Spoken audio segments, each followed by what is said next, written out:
I've been out of town for a couple of days, so I have not had an opportunity to do a piece of content about Graham Platner and everything that has happened. I didn't want to do content while I was out of town and enjoying myself. I did go live for a few minutes, and I had an opportunity to talk about this on a live. But this is my first video on it since all of this new news has broken. So let's get into it. The first thing I'm going to ask is it okay now to talk about Graham Platner? Because weeks and weeks and weeks ago, when the progressive wing of the Democratic Party pushed the leaders of the Democratic Party to push out current Democratic governor of that state, Maine, Janet Mills. And for everybody that doesn't know who Janet Mills or who doesn't remember who Janet Mills is, remember when Donald Trump had all of the governors at the White House and he was bitching and moaning about trans athletes, and he specifically called out Maine, and he went, "Hey, yeah, where's Maine?" And she was sitting off to the right, and he goes, "You better get those trans athletes out of sports." And she said, "We will follow all of Maine's laws." And he goes, "Then you're not going to get any funding." And she looked at him and said, "Then I'll see you in court." Remember that? That's the woman we're talking about. That's the current Democratic governor of the state of Maine. She ran in the primary. Graham Platner ran in the primary.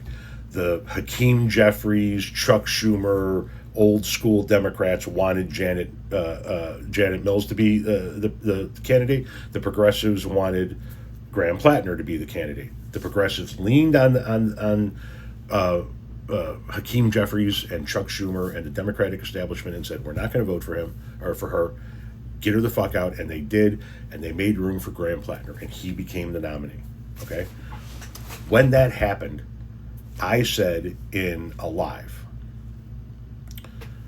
I thought that was a mistake because Janet Mills has proven that she can win a statewide race in Maine. She's way too fucking old, and I don't want people her age in Congress anymore, but there's too much on the line, okay? There's just too much. And she has proven she can win a statewide race in that state, and we need to get rid of Susan Collins. And Graham Platner was an unproven that already had a little bit of baggage. And I said in a live, I thought that this was a bad move. And I got chewed the fuck. Oh, you're APAC. Again, just like when I spoke about Kat Abagazala in Chicagoland, right? You're taking APAC money. That's what they said to me when I said this in a live about Graham Platner and Janet Mills in Maine. You're doing the work of Israel. You're just a right-winger. All right. I didn't say a fucking word about Graham Platner moving forward. If that's who the progressives want in Maine, then that's who the progressives want in Maine. So be it. That's the candidate. Now we see how bad of a candidate he is. Graham Platner is what happens when people don't get vetted. Is his message bad? No, it isn't. His message is the right message. He's the wrong messenger. And why is he the wrong messenger? Why did people push for Graham Platner to become the nominee without vetting him? Because he hit him here. Graham Platner walked up to a podium with a microphone with a cup of coffee in his hand and his work shirt on, and he spoke to people like him, working class folks, and he spoke the truth about what needs to happen in this country. And he spoke the truth about how people can't afford their health care. And he spoke the truth about how people work their ass off and they can barely afford to pay their bills. And the American dream is slipping away, and we need to change things for the better in this country. His message was the right message, but he was completely unvetted. They heard him speak. The progressive wing of the Democratic Party heard him speak, and it hit him right here. And they went, "That's the guy. Get him on the ticket." And clearly, nobody dug into this guy. And that's what institutions like the Democratic Party or the Republican Party, as bad as they can be, that's what those parties can offer. They have the mechanisms and the protocols in place to already dig into people. The progressives said, "This is our guy, fuck you. We want this guy." So no vetting was done of this guy. The leaders in the Democratic Party went, "Okay, that's your guy. You said that's the guy we got to run with. Now that's the guy we got to run with." And clearly, nobody on the progressive side of the aisle did any vetting on this guy. Those are things that things like the Democratic Party establishment can do. They will dig into every fucking corner of these people's lives to make sure shit like this doesn't happen. Because now where are we? He's got to drop out by the 13th of July. I don't even know what day it is. It's the 8th or 9th or some shit like that. It's the 8th. He's got to drop out by a certain time on the 13th in order for Democrats to be able to replace him on the ballot. But even if he does, which I think is what we're steamrolling towards, right? The Democrats have pulled all their money. He's canceled all of his events. He's not running any ads. Everybody has pulled their endorsement of this fucking guy now. Even Bernie Sanders, who was the main one to push him. His career is done. So I think he's going to drop out by the 13th. But even if he does, damage done, in my opinion.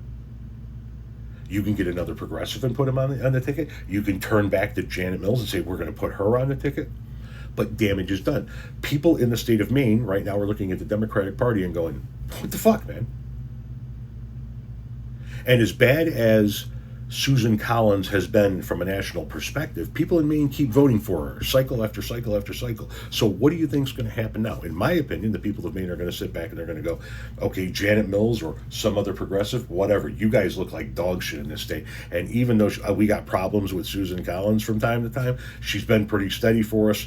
We're going to just take a flyer on her on another term. And my fear is that she's now going to win. Susan Collins is now going to win re-election and walk. Why? Because no vetting was done. What happened in the pushing of Graham Platner is akin to what the Republican Party did in pushing Sarah Palin onto the VP ticket with zero vetting. And now, the progressive wing of the Democratic Party, or the progressive wing of the liberal movement, or whatever you want to call it, is out there now saying, no, we get to pick another one.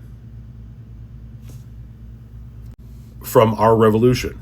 On Monday, Our Revolution withdrew our endorsement of Graham Platner. The allegations against him are serious and he must step aside. I agree.